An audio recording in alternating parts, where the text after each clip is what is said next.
Hey, what's going on, guys? Welcome back. In this video, we're going to be talking about the next tenant to focus on when you are leading in crisis. Again, we are focusing on leading in crisis, in times of crisis, how to lead yourself, how to lead your family, how to lead your community, your church, your company, whatever organization you are leading, whatever level you are leading. These are the most important aspects to focus on. So this next tenet that you have to focus on is get agile.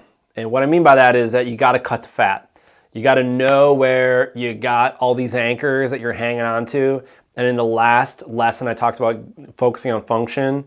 And this is really cutting the fat. You got to cut the fat. You got to know what you're focused on, where are you going, and get rid of the expenses. And when you do the math on it, when you cut your expenses by, let's say, even just 10%, you can actually see over the course of the year, 10% each month, 100% increase in profit. So if you can cut the fat. Now, of course, in times of crisis, it's going to be hard. It's going to be hard to cut the fat sometimes. And this is a really important note to make, because oftentimes, especially if you're leading a company, if you're leading the family, right? And you got to cut the fat. Sometimes you just got to cut the cable, Sometimes you got to rip the toilet paper, so you go from 2-ply to 1-ply, and that's what you're going to use.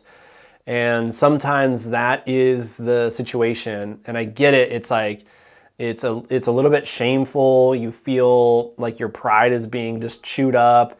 Sometimes you're just afraid to do that.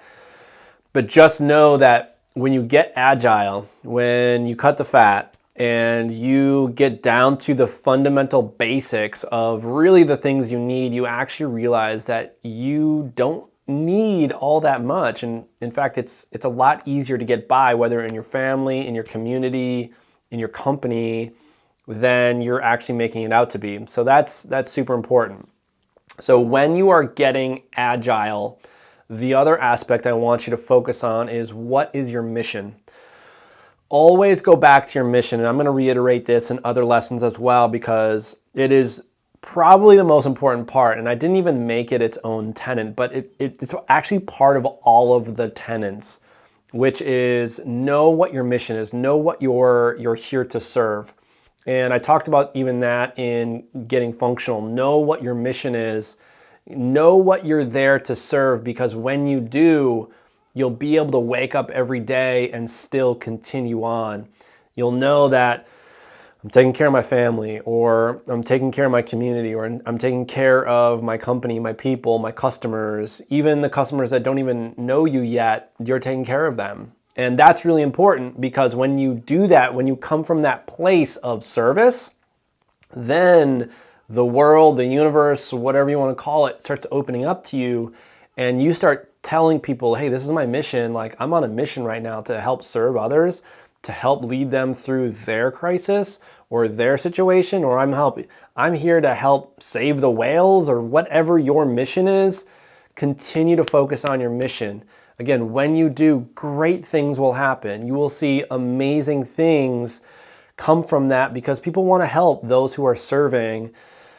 And when you feel like the world is happening to you, and that, I'll go back to the first lesson in leading, controlling what you can control and getting rid of your old paradigms. When you feel like the world's happening to you rather than for you, that's when you're going to be in that state of distress or anxiety, because you think, oh, I need to survive, and I need to cut the fat, and we have to survive, otherwise we are going to die, right? Like, we're going to stop, functioning. But when I say get agile, I don't just mean cut the fat in the sense of get rid of expenses, or you got to cut employees, and that's very emotional to do. I've done that before. It's a very emotional situation, and I hate it just as much as you would hate it.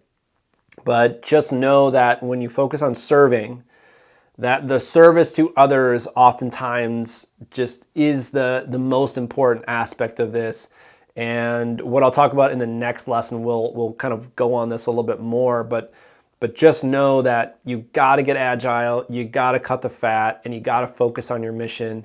And when you do, you'll be able to rebuild. Again, cut the fat, get rid of the expenses, know that yes, function is vital. Know that function is vital, and wherever function is coming from, wherever energy is coming back into your system, your business or your family or whatever, hoarding doesn't necessarily work. Yes, you got to be prepared, but hoarding is not actually function. Hoarding is holding on and collapsing in. So that's like when we see things like that happen in like during times of crisis in a country, or during like when we see like a large disaster happening. Oftentimes there's hoarding. People are fighting each other for certain goods, and that they don't know that life exists because of exchange. And when life exists because of exchange and we're all part of that, well, then good things will happen because of this exchange of energy. But when they hoard, then they create a block for the exchange for others, which then hurts everybody else too. So it's this interesting dynamic that happens when you hoard. And so yeah, even holding on to money, doesn't matter how long you hold on. If you try to hold on, even if you win the lottery and you try to hold on to it, it's gonna go through your hands. So you gotta keep creating exchange, keep creating, know that function, right? Go back to function, cut the fat, cut the expenses, and know your mission. Get back into it. So these are the most important aspects of leading when you are in crisis. All right, guys, I'll see you in the next video. We're gonna be talking about the next most important thing. I won't give it away yet because you're gonna see it there, but it's also vital to note. All right, stay unbreakable.